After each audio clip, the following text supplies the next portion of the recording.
নাম তেওঁৰ মৌ। সম্পূৰ্ণ নামটো মৌচুমী আলিফা, কিন্তু জুবিন দাই ছোৱালীজনীক মৌ বুলি মাতিছিল। সেই সূত্ৰে ৰাজ্যত মৌ বুলি চিনাকি হৈ পৰিল মৌচুমী।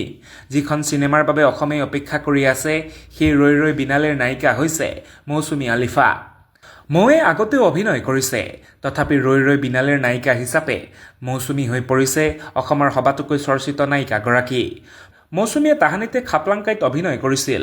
তেওঁৰ প্ৰথম ব্ৰেক আছিল খাপলাংকায়ে, য'ত ৰহেদৈ নামৰ চৰিত্ৰটোত মৌচুমী অভিনয় কৰিছিল। জুবিন গাৰ্গৰ সৈতে লাহৰী নামৰ গীত গাইছিল মৌচুমীয়ে। তাৰ পিছত মনৰে কইনা শীৰ্ষক গীতটোত জুবিনৰ সৈতে অভিনয় কৰিছিল মৌচুমীয়ে। তথাপি মৌচুমী নাছিল বিশেষ পৰিচিত অভিনেত্ৰী। কিন্তু ৰৈ ৰৈ বিনালে মুক্তিৰ পূৰ্বে ছুপাৰহিট হোৱাৰ বাবে মৌ অসমত বিখ্যাত হৈ পৰিল। এই মৌৰ বাবেই জীৱনৰ অন্তিমখন চিনেমাৰ শ্বুটিং কৰিছিল জুবিন গাৰ্গে। ড্ৰিম প্ৰজেক্টত অভিনয়ৰ বাবে তেওঁক জুবিনেই বাছনি কৰিছিল। শ্বুটিঙৰ সময়ছোৱাত জুবিনদাৰ সান্নিধ্য লাভ কৰিছিল মৌচুমীয়ে। তেওঁৰ অভিনয়ত জুবিন গাৰ্গ সন্তুষ্ট হৈছিল। তেতিয়া মৌচুমীয়ে ভাবিবই পৰা নাছিল ৰৈ ৰৈ বিনালেৰ জৰিয়তে জুবিনদাৰ জীৱনৰো সমাপ্তি ঘটাৰ কথা। মৌচুমী আলিফাই জুবিন গাৰ্গৰ সপোনৰ প্ৰকল্পটোত কাম কৰিবলৈ সুযোগ পোৱাৰ কাহিনীও আমোদজনক। চিনেমাখনৰ পূৰ্বে মনৰে কইনা শীৰ্ষক গীতটোত অভিনয় কৰি আছিল মৌচুমীয়ে। তেতিয়াই মৌচুমীক নিজৰ ড্ৰিম প্ৰজেক্ট ৰৈ ৰৈ বিনালেত অভিনয়ৰ সুযোগ দিব বুলি মাকক জুবিন গাৰ্গে জনাই থৈছিল। কিন্তু মাকেও ছাৰপ্ৰাইজ হিচাপে গোপনে ৰাখিছিল কথাটো। মনৰে কইনাৰ শ্বুটিং যেতিয়া শেষ হৈছিল, তেতিয়া সেই জুবিন গাৰ্গে মৌচুমীক দিছিল ৰৈ ৰৈ বিনালেত অভিনয়ৰ প্ৰস্তাৱ। কথাটো শুনি প্ৰথমে অৱশ্যে মোৰ বিশ্বাস হোৱা নাছিল। পানীখাইটিত শ্বুটিং শেষ কৰাৰ সময়ত সপোন দেখা বুলি থৰ হৈ আছিল মৌচুমী। কাৰণ মনৰে কইনাত অভিনয়ৰ সুযোগ পোৱাটোৱেই তেওঁৰ বাবে আছিল ডাঙৰ কথা। কিন্তু জুবিন গাৰ্গে মৃত্যুৰ পূৰ্বেও মৌচুমীক দিলে সপোন যেন লগা অফাৰ। কোনোদিনে টানকৈ কথা নোকোৱা জুবিন গাৰ্গে মৌৰ ৰূপত অসমক উপহাৰ দিলে এগৰাকী নায়িকা। নাম তেওঁৰ মৌ। সম্পূৰ্ণ নামটো মৌচুমী আলিফা, কিন্তু জুবিন দাই ছোৱালীজনীক মৌ বুলি মাতিছিল। সেই সূত্ৰে ৰাজ্যত মৌ বুলি চিনাকি হৈ পৰিল মৌচুমী। যিখন চিনেমাৰ বাবে অসমে অপেক্ষা কৰি আছে, সেই ৰৈ ৰৈ বিনালেৰ নায়িকা হৈছে মৌচুমী আলিফা। মৌৱে আগতেও অভিনয় কৰিছে, তথাপি ৰৈ ৰৈ বিনালেৰ নায়িকা হিচাপে মৌচুমী হৈ পৰিছে অসমৰ সবাতোকৈ চৰ্চিত নায়িকাগৰাকী।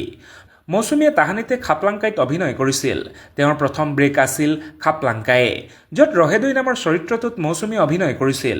জুবিন গাৰ্গৰ সৈতে লাহৰী নামৰ গীত গাইছিল মৌচুমীয়ে। তাৰ পিছত মনৰে কইনা শীৰ্ষক গীতটোত জুবিনৰ সৈতে অভিনয় কৰিছিল মৌচুমীয়ে। তথাপি মৌচুমী নাছিল বিশেষ পৰিচিত অভিনেত্ৰী। কিন্তু ৰৈ ৰৈ বিনালে মুক্তিৰ পূৰ্বে ছুপাৰহিট হোৱাৰ বাবে মৌ অসমত বিখ্যাত হৈ পৰিল। এই মৌৰ বাবেই জীৱনৰ অন্তিমখন চিনেমাৰ শ্বুটিং কৰিছিল জুবিন গাৰ্গে। ড্ৰিম প্ৰজেক্টত অভিনয়ৰ বাবে তেওঁক জুবিনেই বাছনি কৰিছিল। শ্বুটিঙৰ সময়ছোৱাত জুবিনদাৰ সান্নিধ্য লাভ কৰিছিল মৌচুমীয়ে। তেওঁৰ অভিনয়ত জুবিন গাৰ্গ সন্তুষ্ট হৈছিল। তেতিয়া মৌচুমীয়ে ভাবিবই পৰা নাছিল ৰৈ ৰৈ বিনালেৰ জৰিয়তে জুবিনদাৰ জীৱনৰো সমাপ্তি ঘটাৰ কথা। মৌচুমী আলিফাই জুবিন গাৰ্গৰ সপোনৰ প্ৰকল্পটোত কাম কৰিবলৈ সুযোগ পোৱাৰ কাহিনীও আমোদজনক। চিনেমাখনৰ পূৰ্বে মনৰে কইনা শীৰ্ষক গীতটোত অভিনয় কৰি আছিল মৌচুমীয়ে। তেতিয়াই মৌচুমীক নিজৰ ড্ৰিম প্ৰজেক্ট ৰৈ ৰৈ বিনালেত অভিনয়ৰ সুযোগ দিব বুলি মাকক জুবিন গাৰ্গে জনাই থৈছিল। কিন্তু মাকেও ছাৰপ্ৰাইজ হিচাপে গোপনে ৰাখিছিল কথাটো। মনৰে কইনাৰ শ্বুটিং যেতিয়া শেষ হৈছিল, তেতিয়া সেই জুবিন গাৰ্গে মৌচুমীক দিছিল ৰৈ ৰৈ বিনালেত অভিনয়ৰ প্ৰস্তাৱ। কথাটো শুনি প্ৰথমে অৱশ্যে মোৰ বিশ্বাস হোৱা নাছিল। পানীখাইটিত শ্বুটিং শেষ কৰাৰ সময়ত সপোন দেখা বুলি থৰ হৈ আছিল মৌচুমী। কাৰণ মনৰে কইনাত অভিনয়ৰ সুযোগ পোৱাটোৱেই তেওঁৰ বাবে আছিল ডাঙৰ কথা।